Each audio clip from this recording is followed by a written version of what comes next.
So we're going to continue now with the third interview, Blockchains and the Future of Work.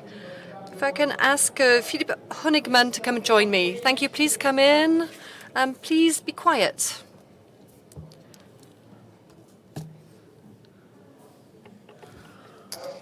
So, Philipp, can you just tell us about blockchains? We don't understand them.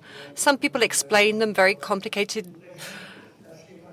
We just want a very simple description. What is a blockchain? Well, perhaps the best way to talk about the blockchain is not to try and imagine what it looks like, to avoid any technical descriptions. I prefer talking about blockchains or bitcoins. When I came here, I took a taxi, and the taxi asked me what I was coming to do. And I said that I was in charge of blockchains and I was coming to talk about blockchains. And he asked me, well, what is a blockchain? Do you know the Bitcoin? I said. And he said, oh, yes, that's the electronic currency. I said, no, it's not an electronic currency. It's not just electronic currency, in fact. The definition of the Bitcoin is more a peer-to-peer electronic currency because we use electronic currency every day. You know, minus 10% of the monetary mass is paper money. So it's not just, it's writings. And these writings are electronic. They're in databases in banks. So the main difference with respect to the Bitcoin is that this currency is a peer-to-peer currency. If I decide to send you 100 euros in Bitcoins, so at the current rate, I do this from my electronic wallet or to your wallet address without going via a bank. And that's the difference, and it's huge. Now, it may seem simple like that, but it's not simple because the circulation of information, it's so easy with the digital era that we can duplicate information infinitesimally. And this would destroy the industry of media, culture, and communication. If we do this with currency, if I send you currency, and at the same time I still have currency because I've still got currency and I send it to other people, the currency has no value and we'd have endless inflation. The idea is that we can send a digital asset from one person to another and have a transfer effect. That's thanks to the blockchain. It's kind of a database that allows that kind of thing to happen. So what can we develop with it? What means can we develop? Do we kill banks, solicitors, notaries? You need more than 51% of computers polluted for the machine to break down. Is that right? That's right, yes. So it's something that cannot be attacked. Yes, it's highly secure, is the blockchain. It represents tens of billions of dollars, and up to now, the protocol of the Bitcoin has never been endangered. We've been able to steal people's money, but that money wasn't secure. But the protocol for the Bitcoin is very secure. What is interesting is that behind the use of the Bitcoin and digital currency, in order to reinvent the industry of finance, we've got the blockchain, which is like a machine to ensure consensus. We were talking about verticality, horizontally yesterday. The Bitcoin, the blockchain, is something that allows us to be horizontal. It concerns transactions, decisions, it concerns the truth of information, and it's all horizontal. Some people have called it the headless currency. There's no central bank. There's no authority that defines the monetary policy of the Bitcoin. It's registered in the code. It's open source. Everybody can see it, and it's based on consensus. And this means that all the transactions are legitimate. So that means that we can say, well, why not use this system, this consensus-based system, to transform the way we are organized in all of our activities, and notably when it comes to production activities. So is it a bit like local currencies? Is it, or when you exchange things, when you swap things? Well, it's like swapping. It's a medium that means that, well, you have objects, liquid objects, money objects. So and the person with whom you want to transact is interested in these objects. So we have a medium for doing that.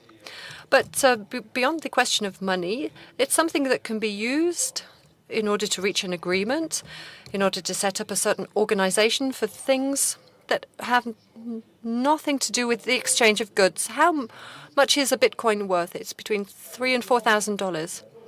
But there are other encrypted currencies, and there's a battle between them.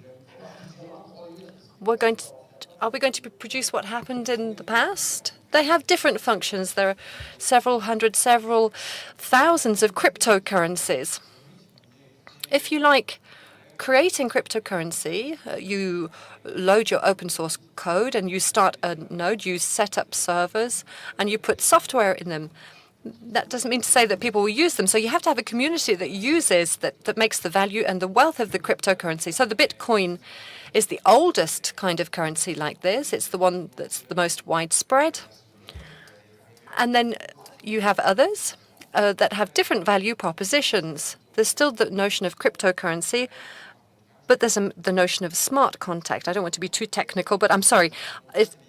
So there's the smart contract idea. Instead of just agreeing to something, setting up a consensus for the transfer of value, you agree to the application of a rule. The smart contract is a kind of a program. It's not necessarily smart, in fact.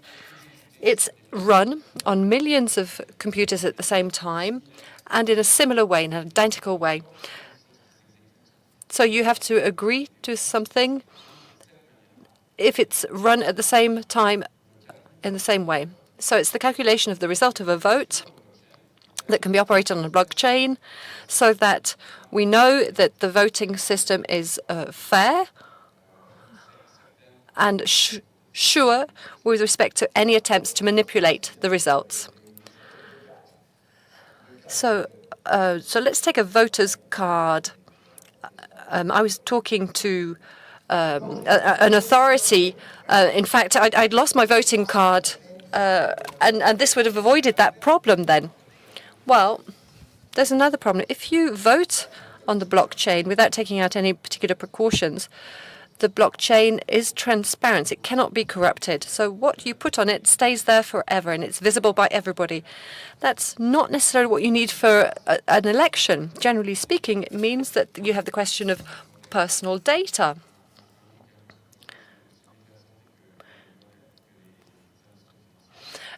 So the idea is that if I input personal data into the blockchain, it's going to be accessible to everybody, and there won't be, it'll be there forever. It will not be forgotten. So the way you use that data, making sure that your confidentiality is preserved, is the question. The blockchain, it's a challenge, but at the same time, it offers a real possibility. It makes sure that systems are compliant when it comes to data, medical data, compliance with respect to GDPR, the new regulation on data protection. What about decentralized autonomous organizations? What are they? Well, perhaps we need to go back to what's happened in the last 20 years with the change. We go from firms to platforms. The idea is that we've been using a 200-year-old model, a hierarchical model for production. So you're in a company and you can coordinate the work of hundreds, thousands, tens of thousands of people using social technology called hierarchy. So it's social technology. That's an interesting way of seeing it. So the blockchain is a form of social technology, and that's why it's advantageous when it comes to wanting to change organizations. Yesterday, I was talking about going from 12 to 250 for cooperatives. But how do you have a horizontal organization with thousands of people? It's very difficult. It's not impossible, but it's very difficult. There are limits. once you have over 150 people, people are forgotten, and you no longer have direct interpersonal relations with you. So there is there are strategies, the social technologies for meeting this kind of problem when it comes to industry. So this organization has proven its superiority, its prevalence in relation to a market-based organization. Before, we had small economic units that worked with each other with market-based methods. And when you wanted to work for somebody, you often worked on a daily basis or on a task basis. The industrial era changed all of this, and then we had these huge companies, and we worked with thousands of employees organized hierarchically. What's happened over the 10, 20 past years with the disruptive technology that is internet? We've now got communities and networks of people who are not employees but who are agents.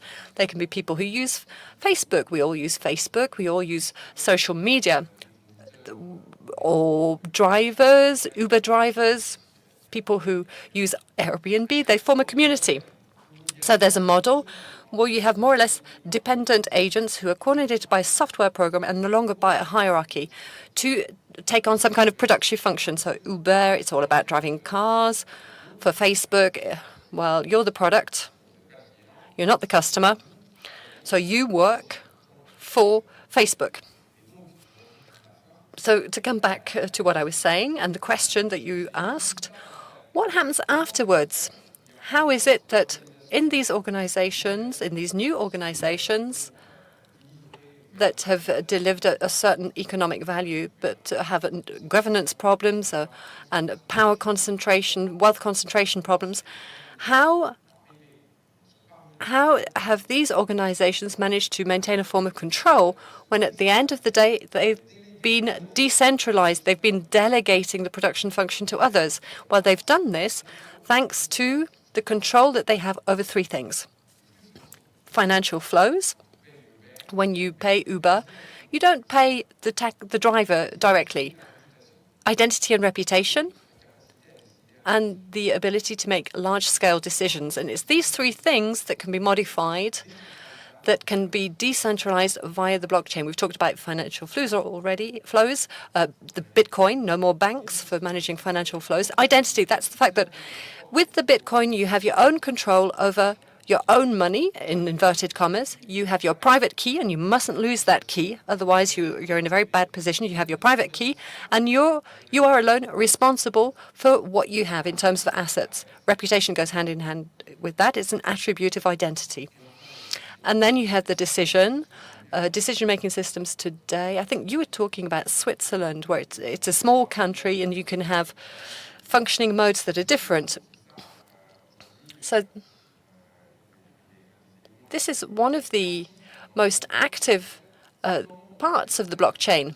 How do you set up governance systems that make sure that these currencies, these digital assets can be handled, can be manipulated according to the needs of all stakeholders? This means democracy, money democracy. You need to be able to give your decision-making power to somebody else momentarily. Okay, so the future, is it bright? Is it going to destroy all of these big, heavy-going, dinosaur-like systems, or are they going to cohabit? So in 1 minute and 23 seconds, well, we're talking about health at this conference, and I was very interested yesterday to hear what's happening in terms of ecosystems and see all of the people involved, the hospital managers, doctors, admin people, politicians. We really have the impression that there's a whole ecosystem around health. And I think blockchains can be very helpful when it comes to ecosystems. So the idea is to use them like regulation instruments. We've talked about associations of patients. We've talked about Google with the reviews carried out by doctors. compared with more scientifically proved systems. But tomorrow with blockchains, we can set up systems for moderating, for correlating and sharing information based on co-decision making in line with all of the stakeholders. Thank you very much, Philippe.